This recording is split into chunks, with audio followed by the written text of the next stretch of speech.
Hidden details in Dhurandhar. Dhurandhar നിങ്ങൾ എല്ലാവരും കണ്ടു കാണും. പക്ഷെ ഞാൻ ഈ പറയാൻ പോകുന്ന ഡീറ്റെയിൽസ് നിങ്ങൾ ശ്രദ്ധിച്ചിട്ടുണ്ടാവില്ല. ആൻഡ് ഈ വീഡിയോയിലെ ലാസ്റ്റ് ഡീറ്റെയിൽ കണ്ടു കഴിഞ്ഞാൽ നിങ്ങൾ ദുരന്തർ സിനിമ ഒന്നുകൂടെ പോയി കാണും. I am damn sure. ഒന്നാമത്തെ ഡീറ്റെയിൽ എന്ന് പറയുന്നത് ഉറി ദ സർജിക്കൽ സ്ട്രൈക്കുമായിട്ടുള്ള കണക്ഷൻ ആണ്. ദുരന്തറിന്റെ ട്രെയിലറിൽ രൺവീറിനെ കാണിക്കുന്ന പോർഷനിൽ റാത്ത് ഓഫ് ഗോഡ് എന്ന് എഴുതി കാണിക്കുന്നുണ്ട്. അതുപോലെ തന്നെ ഉറി സർജിക്കൽ സ്ട്രൈക്കിലും റാത്ത് ഓഫ് ഗോഡ് എന്ന് പറയുന്ന ഒരു ഓപ്പറേഷന്റെ മെൻഷൻ ഉണ്ട്. ഓപ്പറേഷൻ റാത്ത് ഓഫ് ഗോഡ് കിയാ. ഇതും ഒരു ലോങ് ടേം ഓപ്പറേഷൻ ആണ്. ടെററിസ്റ്റിന്റെ ഗ്രൂപ്പുകളിൽ ഇൻഫിൽട്രേറ്റ് ചെയ്ത് കയറി അവരെ കൊല്ലുന്ന ഒരു ഓപ്പറേഷൻ ആയിരുന്നു റാത്ത് ഓഫ് ഗോഡ്. ഇതേ സെയിം മെത്തേഡ് തന്നെയാണ് ദുരന്തറിൽ ഉപയോഗിച്ചിട്ടുള്ളത്. രണ്ടും ഒരു ലോങ് ടേം മിഷൻ ആയിരുന്നു.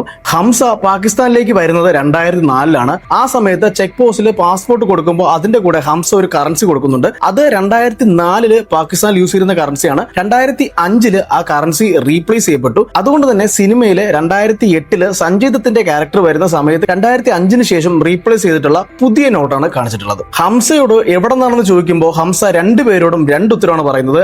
ആലംബായിയോട് ഹിന്ദുക്കുഷ് എന്നും റഹ്മാനോട് ബലൂചിസ്ഥാനിലുള്ള കരോട്ടാബാദ് എന്നാണ് പറയുന്നത്. ഈ രണ്ട് സ്ഥലത്തിന്റെ പേര് പറയുന്നതും വ്യക്തമായിട്ടുള്ള പർപ്പസ് കൊണ്ട് തന്നെയാണ്. ഹിന്ദുക്കുഷ് എന്ന് പറയുന്ന വേർഡിന്റെ മീനിങ് മൗണ്ടൈൻ ഓഫ് ഇന്ത്യ എന്നാണ്. അപ്പോൾ ആലംബായിക്ക് ഒരു സിഗ്നൽ കൊടുക്കുകയാണ്, ഞാൻ ഇന്ത്യയിൽ വന്നിട്ടുള്ളതാണ്, ഇന്ത്യൻ സ്പൈ ആണെന്നുള്ള ഒരു സിഗ്നൽ കൊടുക്കുകയാണ്. കാരണം ഓൾറെഡി ആലംബായിയുടെ ആ ഒരു മെത്തേഡ് പുള്ളി വന്ന് കാണണം എന്നുള്ള ഇൻസ്ട്രക്ഷൻ ഹംസയ്ക്ക് കിട്ടിയിട്ടുണ്ട്. അതുകൊണ്ട് തന്നെ ഹംസ ഇവിടെ വന്നിട്ട് ഹിന്ദുക്കുഷ് എന്ന് പറയുന്നത് ഒരു സിമ്പൽ കൊടുക്കുന്നതാണ്.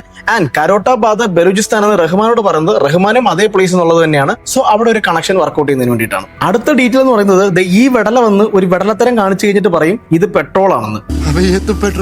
അതവൻ വെറുതെ പറയുന്നില്ല. അവിടെ ബലൂചിസ്ഥാന്റെ ഒരു റെഫറൻസ് ആണ് കാണിക്കുന്നത്. പാകിസ്ഥാന്റെ ഏറ്റവും വലിയ ഗ്യാസ് റിസർവറും ഏറ്റവും കൂടുതൽ പെട്രോളിയം പ്രൊഡക്ഷൻ നടക്കുന്ന സ്ഥലമാണ് ബലൂചിസ്ഥാൻ. അതുകൊണ്ട് ഹംസ ബലൂചിസ്ഥാനിൽ നിന്ന് വരുന്നു എന്നാണ് ഇവനെ പെട്രോൾ എന്നുകൊണ്ട് ഉദ്ദേശിക്കുന്നത്. പക്ഷെ എങ്ങനെ അവൻ അതിൽ നിന്ന് മനസ്സിലായി എന്ന് എനിക്കറിഞ്ഞൂടാ. അതുപോലെ തന്നെ ഈ വെടലുകളെല്ലാം കൂടെ ഹംസയെ അറ്റാക്ക് ചെയ്യുന്ന സമയത്ത് ആദ്യം ഹംസ തിരിച്ചടിക്കുന്നുണ്ട്. പക്ഷെ ആലംബായിയെ കാണുന്ന ആ ഒരു മൊമെന്റ് തൊട്ട് ഹംസ തിരിച്ചടിക്കുന്നില്ല. അവനോട് സ്റ്റോപ്പ് ചെയ്യുന്നുണ്ട്. കാരണം അത് അവനുള്ളൊരു ടെസ്റ്റ് ആണ്. അവൻ എത്രത്തോളം തന്റെ കവർ മാനേജ് ചെയ്യുന്നുണ്ട്, തിരിച്ചടിക്കാതെ എത്രത്തോളം മാനേജ് ചെയ്യുന്നുണ്ട് എന്നുള്ളൊരു ടെസ്റ്റ് ആയിരുന്നു. അവൻ അപ്പം തന്നെ ഹൈലി കോമ്പാറ്റ് സ്കില്ലൊക്കെ കാണിച്ച് അവന്മാർ ഇടിച്ചിട്ട് കഴിഞ്ഞാൽ സ്വാഭാവികമായിട്ടും ഒരു സംശയം ഉണ്ടാവും. അതുണ്ടാവാതിരിക്കാൻ വേണ്ടിയിട്ടും ആലംബായിയുടെ ട്രസ്റ്റ് കിട്ടുന്നതിന് വേണ്ടിയിട്ടും അവൻ അവിടെ നിന്ന് ഇടി കൊള്ളുകയാണ്. അതുപോലെ തന്നെ ആലംബായി ഹംസയെ ഹെൽപ്പ് ചെയ്യുന്നില്ല. എത്രത്തോളം താങ്ങും, എത്രമാത്രം പിടിച്ചു നിൽക്കുമെന്ന് ആലംബായി ചെക്ക് ചെയ്യുന്നുണ്ട്. അത് കഴിഞ്ഞ് പിറ്റേ ദിവസം ആലംബായി ഫുഡ് കൊണ്ട് കൊടുക്കുമ്പോൾ ഹംസയോട് പേര് ചോദിക്കുന്നുണ്ട്.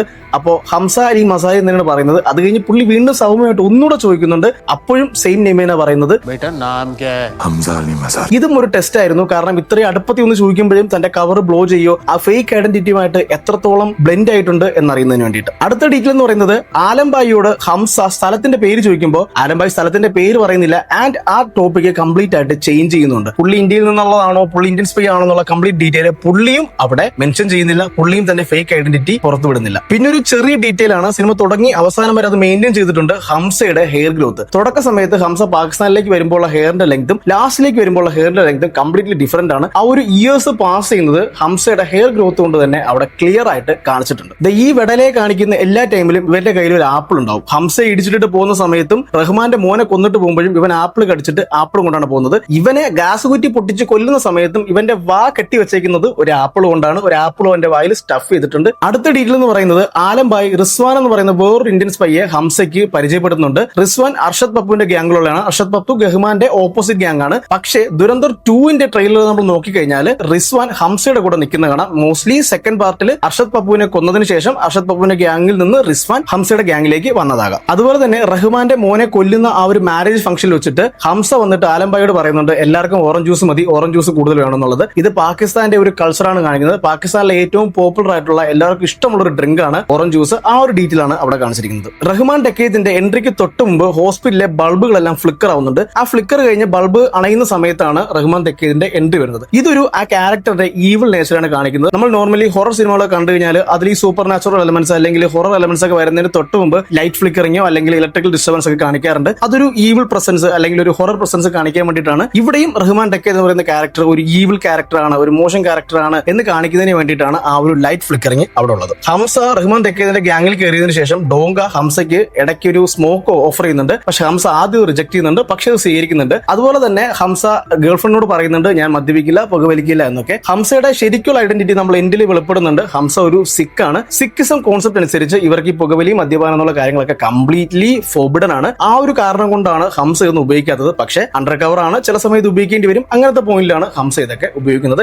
ആൻഡ് ഏറ്റവും ഇൻട്രസ്റ്റിംഗ് ആയിട്ടുള്ള ഡീറ്റെയിൽ എന്ന് പറയുന്നത് ഈ സിനിമയുടെ ഫൈനൽ ചാപ്റ്ററിന്റെ പേര് എഡ് ടു ബ്രൂട്ടസ് എന്നാണ്. അതായത് യു ടു ബ്രൂട്ടസ്. ഷേക്സ്പിയറുടെ ഏറ്റവും ഫേമസ് പ്ലേകളിൽ ഒന്നായ ജൂലിയസ് സീസറിൽ സീസർ പറഞ്ഞ ഡയലോഗാണ് യൂട്യൂബ് ബ്രൂട്ടസ് എന്ന് പറയുന്നത്. സീസറിന്റെ ഏറ്റവും അടുത്ത സുഹൃത്ത് തന്നെ ശത്രുക്കളോടൊപ്പം ചേർന്ന് സീസറിനെ കൊല്ലാൻ ശ്രമിക്കുന്ന സമയത്താണ് സീസർ ചോദിക്കുന്നത് യൂട്യൂബ് ബ്രൂട്ടസ് എന്ന് പറയുന്ന ഡയലോഗ്. അതുപോലെ തന്നെയാണ് ഈ സിനിമയിലെ എൻഡിങ് വന്നേക്കുന്നത്. റഹ്മാൻ തെക്കേദിന്റെ ഏറ്റവും വിശ്വസ്തമാരിൽ ഒരാളായ ഹംസ തന്നെയാണ് ഓപ്പോസിറ്റ് ആൾക്കാരോട് ചേർന്നിട്ട് റഹ്മാൻ തെക്കേദിനെ കൊല്ലാൻ ശ്രമിക്കുന്നത്. ആൻഡ് ആ ഒരു സംഭവമാണ് യൂട്യൂബ് ബ്രൂട്ടസ് എന്ന് പറയുന്ന ലാസ്റ്റ് ടൈറ്റിൽ കൊണ്ട് സിനിമയിൽ കാണിച്ചിരിക്കുന്നത്. ആൻഡ് ഇത്ര മാത്രമല്ല, ഒരുപാട് ഡീറ്റെയിൽസ് ഇനിയും സിനിമയിലുണ്ട്. നമ്മൾ വീണ്ടും വീണ്ടും കണ്ടു കഴിഞ്ഞാൽ ഒരുപാട് ഡീറ്റെയിൽസും ഒരുപാട് ഹിഡൻ ഡീറ്റെയിൽസും ഒരുപാട് ബ്രില്യൻസുകളും നമുക്ക് കണ്ടുപിടിക്കാൻ കഴിയും. ആൻഡ് വീഡിയോ ഇഷ്ടപ്പെട്ടിട്ടുണ്ടെങ്കിൽ ലൈക്ക് ചെയ്യുക, ഷെയർ ചെയ്യുക, സബ്സ്ക്രൈബ് ചെയ്യുക. അടുത്ത വീഡിയോ കാണാം.